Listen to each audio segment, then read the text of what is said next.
hubo un momento en el que los videojuegos y Star Wars parecían evolucionar juntos. Con las películas de George Lucas vinieron tantos y tantos títulos que nos llenaron los ratos de ocio de naves espaciales y rayos láser.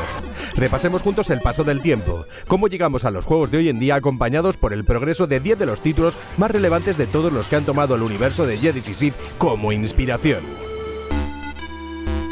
El primero que destacamos, claro está, fue la adaptación recreativa de la primera película. Todo un portento visual para la época que nos llevaba a vivir, en primera persona, dos de las secuencias más interesantes de la cinta de 1977. La batalla del Halcón Milenario contra un ejército de TIE Fighters en las inmediaciones de la Estrella de la Muerte y, claro está, la propia destrucción de la estación espacial a bordo del X-Wing de Luke. Con esto flipábamos, chicos, en serio. Ojo, este juego no fue realmente el primero, antes salió la adaptación del Imperio Contraataca para Atari 2600. Pero vaya, con este aspecto no pensamos en que aportase demasiado en esta lista.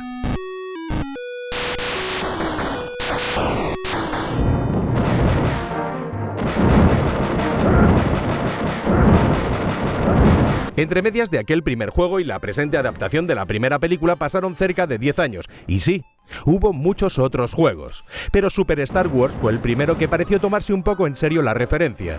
Era un plataformas de la época, demasiado exagerado y efectista, pero este movimiento de sable láser marcó una época. Si tomamos lo que hemos visto en los inicios y le damos un montón más de calidad y de posibilidades, tenemos X-Wing. En aquellos comienzos de los años 90 los simuladores de vuelo eran un género en auge, y poder pilotar un X-Wing en medio de algunas de las batallas galácticas de la trilogía original era una auténtica pasada.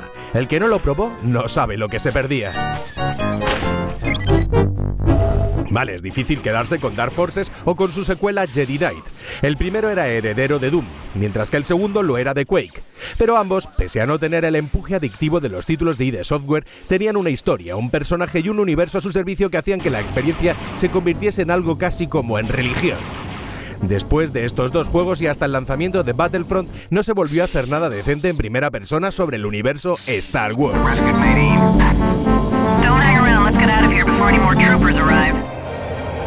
La compañía Factor 5 creó una serie realmente interesante que vivió su mejor momento con Rock Leader en GameCube, pero como siempre hemos querido apuntar hacia su primera iteración. El auge de las consolas hizo que las batallas espaciales se contasen más de una forma arcade que de simulación. Entre todos los juegos arcade que han circulado en este plano temporal sobre la temática Star Wars, de nuevo hasta la llegada de Battlefront y su modo de cazas, ha sido y será siempre la serie Rock. Toda una epopeya que emulaba las mejores batallas y nos dejaba pilotar las naves más poderosas de la galaxia. Una pena que los chicos de Factor 5 no consiguieran nunca superar su relación con Star Wars y que acabasen hace unos años cerrando. Sí, el culpable fue el Six Axis.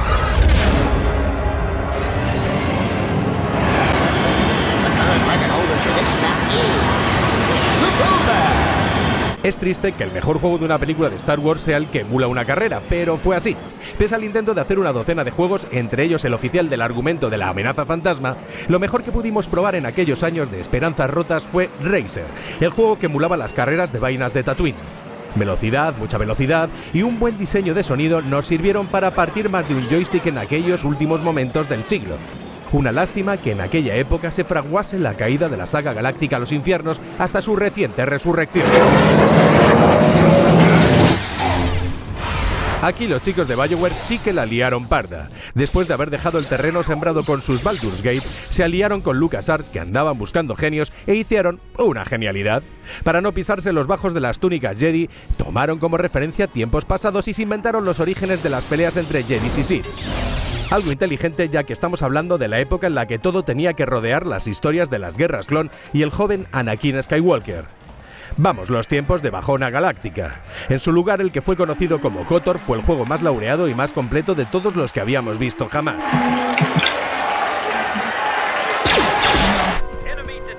Ahora vamos al primer Battlefront, al que nos sorprendió a todos positivamente hace ya 11 años. Lo que ofrecía eran pachangas online en decorados molones y con personajes aún más molones en los años en los que los conceptos como los eSports nos parecían muy lejanos o poco sólidos. Hoy en día la fórmula no ha evolucionado demasiado, al menos en la base, pero claro, ver aquellos gráficos comparado con lo que ahora tenemos es como para sacar algunas lagrimillas. Entramos en los años bajona, en los que el camino hacia el final se hicieron más que evidentes. Y pese a todo, Star Wars y nada más que Star Wars fue el detonante de todo un fenómeno que todavía hoy perdura. Lego Star Wars es y será siempre, en cualquiera de sus 3 entregas, la mejor adaptación a videojuego de cualquiera de sus 2 trilogías o de las primeras temporadas de la serie Las Guerras Clon. Lo que cuentan en las cintas está en los juegos, e incluso aparece mejorado para la ocasión. Puede que el espíritu de Lego meta más chistes de la cuenta, o que aparezca en algunos momentos fuera de lugar, pero hace que te sientas en un arcade de plataforma simple pero coherente. Es como si volviésemos a los tiempos de los juegos de JVC para Super Nintendo.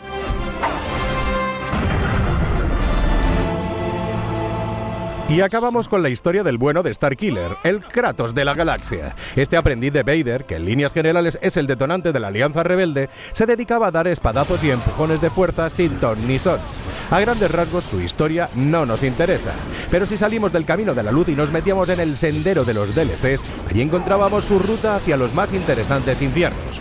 En plan Malditos Bastardos Galáctico nos encontrábamos con los asesinatos de Obi-Wan, Luke, Vader, el Emperador. Nada se ponía enfrente de Starkiller, y de esta forma todo era más divertido. Lo bueno es que como lo mejor de este juego no era canónico en ningún caso, el borrón y cuenta nueva de los últimos años no le ha afectado. Así que paz y midichlorianos para todos. Bueno chicos, os dejamos que hay que echar un Battlefront.